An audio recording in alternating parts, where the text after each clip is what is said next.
মিয়ানমারের রাখাইন রাজ্যে চলমান অভ্যন্তরীণ অস্থিরতা ও সশস্ত্র সংঘাতের কারণে রোহিঙ্গা প্রত্যাবাসন প্রক্রিয়া শুরু করা যাচ্ছে না বলে সংসদকে জানিয়েছেন পররাষ্ট্রমন্ত্রী ডক্টর খলিলুর রহমান। তবে সরকারের পক্ষ থেকে আন্তর্জাতিক পর্যায়ে কূটনৈতিক তৎপরতা এবং আইনি লড়াই জোরদার করা হয়েছে।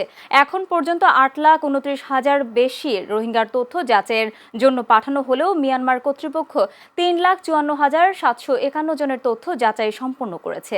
আজ জাতীয় সংসদে চট্টগ্রাম 15 আসনের সংসদ সদস্য শাহজাহান চৌধুরীর লিখিত প্রশ্নের জবাবে পররাষ্ট্রমন্ত্রী ডক্টর খলিলুর রহমান এ তথ্য জানান।